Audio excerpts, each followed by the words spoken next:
Mas das várias pessoas que viveram esse campo da literatura e a qual eu tive acesso, uma das mais encantadoras que eu conheci foi meu colega, aliás, o contrário, eu fui colega dele na PUC São Paulo durante muitos anos, um homem genial, nascido na cidade de Sorocaba, foi professor da Unesp, foi professor da PUC São Paulo, professor Flávio de Jorge.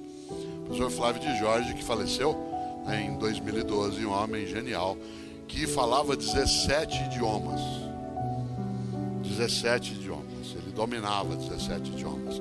Ele tinha uma voz tonitruante. Ele fumava até quase o final da vida. Ele fumava. Ele fumou durante décadas o que alguns de nós fumamos, que era cigarro sem filtro. Se com filtro já é encrencado, imagina sem filtro. E quando apareceu só o cigarro com filtro, ele os cortava, tirava o filtro. E ele dava aula, né, andando e fumando, e a voz dele era grave. Eu conto isso num livro. O professor Flávio de Jorge, ele declamava, para vocês terem uma ideia, a Ilíada e a Odisseia inteira em grego antigo. A Ilíada e a Odisseia, aliás, dos 5 filhos dele, ele ensinou algumas das filhas a declamarem a Ilíada em grego. Com 9 e 10 anos de idade, as filhas declamavam a Ilíada em grego antigo. Uma criança de 9 anos de idade que declama a Ilíada em grego é uma criança absolutamente chata. No entanto, ele conseguiu com elas uma coisa maravilhosa, que elas não fossem chatas, porque elas não usavam a arte para humilhar, mas para encantar. Ele não pedia a elas que declamassem para elas mostrassem o que elas sabiam, mas porque ele queria que elas encantassem. E elas nos encantavam com essa ideia. Portanto, ela usava a arte para produzir beleza, e não humilhação, não diminuição, não soberba, não orgulho tolo. Interessante, porque o professor Flávio de Jorge era um homem que tinha declamações em alto estilo. Ele tem poemas que são até hoje guardados, foram gravados, tem até um conjunto de uma coisa antiga que alguns conhecem, chamado CD, um conjunto de CDs, em que ele declama vários poemas. Vocês o encontram em algumas livrarias ainda. É interessante porque ele declamava Fernando Pessoa como ninguém, declamava, né, trechos, né, da Odisseia e da Ilíada, e às vezes a declamava inteira.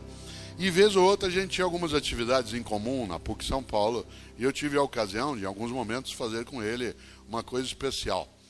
Aos sábados à tarde, vez ou outra, a gente fazia um sarau literofilosófico.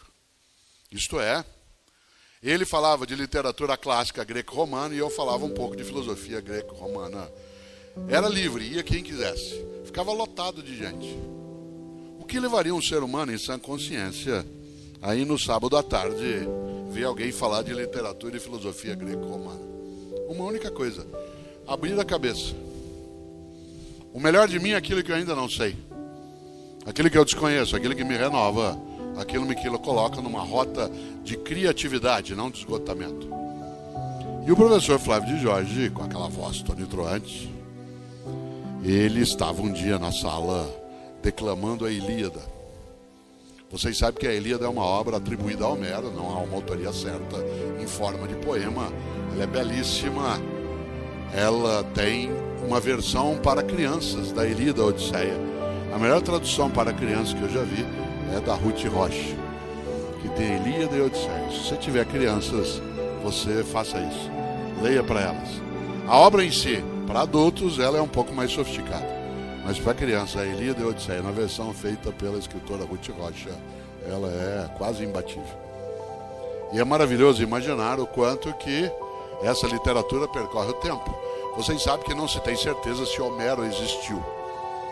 Ainda assim se acredita que talvez fosse um conjunto, né, de escritores que acabou sendo denominado Homero. Também na Bíblia dos judeus, dos cristãos, também existe isso. Não há necessariamente a autoria dos livros. Às vezes se dava um nome genérico e aí ele é que ficava como autor. Pois bem, a Ilíada trata, como sabem, da Guerra de Troia, na sua fase inicial, quando os gregos vão lá buscar Helena e retirá-la, né, dos braços de Paris, né, retirá-la daqueles que a raptaram. A Ilíada trata da morte de Aquiles. A outra obra chama Odisseia. Trata da vida de Ulisses. Ora, se a obra trata do Ulisses, por que ela não chama Ulisseia? Porque Ulisses é o nome romano de um grego chamado Odisseu. O nome grego de Ulisses é Odisseu. Ulisses é o nome romanizado. Por isso a obra se chama Odisseia, que conta a história de Ulisses. A Ilíada conta a história de Aquiles. E ela não se chama Aquilíada, porque a obra trata daquilo que é a Troia da época e a região, que no antigo termo era chamada de Ilion. Toda aquela região era chamada de Ilion, por isso Ilíada. Eu estou contando isso por uma razão. Vocês sabem que Aquiles morre na guerra de Troia. E ele morre porque ele é punido pelos deuses. Os deuses punem Aquiles por ele fazer uma coisa inaceitável ainda hoje. Aquiles morre porque ele pratica algo que os deuses não admitem, que é impiedade. Impiedade. Vocês sabem que Aquiles era um semideus grego, filho de uma mortal com um deus. E quando ele nasce, a mãe, todo mundo aqui já leu isso um dia ou já ouviu falar, a mãe é orientada a mergulhar o filho no rio sagrado para que ele fique invulnerável. Isto é, para que ele fique com o corpo fechado, para que ele fique inatingível. E a mãe pega o bebê quando ele nasce, segura pelo calcanhar e enfia no rio sagrado. E ele fica absolutamente blindado, exceto no calcanhar, porque ela o mergulhou segurando pelo calcanhar e esqueceu depois de dar uma viradinha, né? Esses relatos são maravilhosos.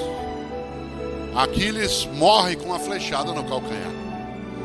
Aquiles, aliás, ele morre porque Aquiles achou que não tinha um calcanhar de Aquiles.